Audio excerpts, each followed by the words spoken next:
মোৰ দেশ কবিতাটোত স্বদেশ প্ৰেমৰ স্বৰূপ কেনেদৰে প্ৰকাশ পাইছে তাৰ বিষয়ে বুজাই লিখক। উত্তৰ হৈছে হীৰেন ভট্টাচাৰ্যদেৱৰ মোৰ দেশ কবিতাটি এটি স্বদেশ প্ৰেমমূলক কবিতা। কবিতাটোত কবিৰ গভীৰ স্বদেশানুৰাগ প্ৰতিফলিত হয়।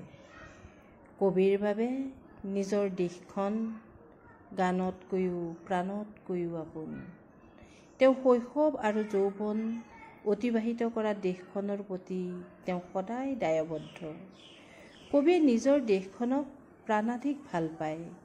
তেওঁ প্ৰতিটো কথা কামৰ মাজত দেশৰ প্ৰগতিৰ বাৰ্তাই প্ৰকাশ পায়।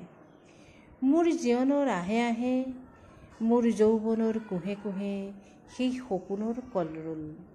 এই কবিতাফাঁকিয়ে তেওঁৰ জীৱন যৌৱন দেশৰ বাবেই অৰ্পণ কৰিছে। দেশখনৰ সোণালী ভৱিষ্যতৰ সপোন কবিৰ ৰন্ধে ৰন্ধে বিয়পি আছে। কবিতাফাঁকিৰ মাজেৰে কবিৰ স্বদেশানুৰাগ ফুটি উঠিছে। কবিয়ে প্ৰতিটো ঋতুৱে মোক আশীৰ্বাদ দি যায় বুলি গৌৰৱ কৰি নিজৰ স্বদেশ প্ৰেম উজ্বলাই তুলিলে। সেয়েহে তেওঁ দেশৰ ৰনোৱা বনোৱা হালোৱা অৰ্থাৎ শ্ৰমিক শ্ৰেণীটোৰ লগত মিলি পৰিছে। সকলোৱে যাতে ঐক্য আৰু সম্প্ৰীতিৰ দোলেৰে বান্ধিব পাৰে তাৰ বাবে কবিয়ে অহৰহ যত্ন কৰিছে।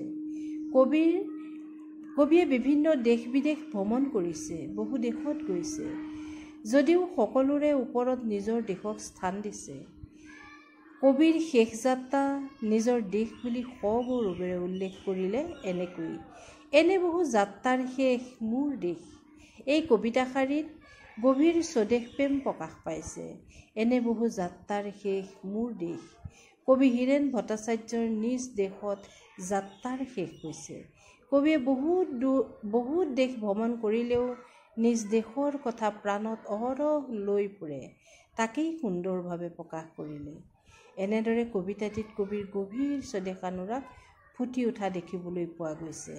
এতিয়া কথা হ'ল, মৰমৰ ছাত্ৰী এগৰাকীয়ে হোৱাটছআপত মেছেজ কৰিলে, বাইদেউ পৰীক্ষা আছে, প্ৰশ্ন দুটামানৰ উত্তৰ বনাই দিব পাৰিব নেকি? মই বোলো হ'ব দিয়া, কেনেকুৱা প্ৰশ্ন হোৱাটছআপতে দি থ'বা। তাই 3টা প্ৰশ্ন দি থ'লে, তাৰে আজি এইটো প্ৰথম মই প্ৰশ্ন বনালোঁ আৰু পাছৰ দুটাও বনাম।